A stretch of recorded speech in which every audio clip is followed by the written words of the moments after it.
Overtime ang mga walang iya. Baka buti na naman ng madaling araw.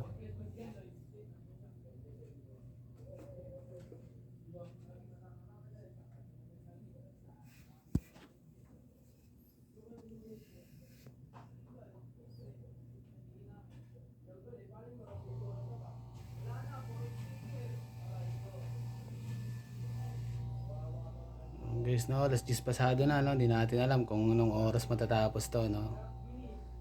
Ganyan talaga, no? Kung nandito kayo, maririnig nyo pa yung mga bunganga bukod sa machine, ano?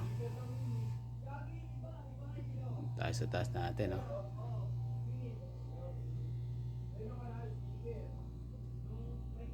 Hindi ko kasi ng mga ugali ng mga may-ari niyan, no? So, wala.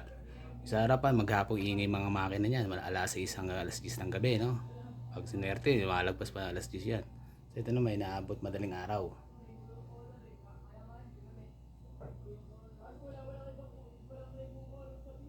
Sa tao pa lang, oh. Yung mga bunganga pa lang ng tauhan, wala na, talo na.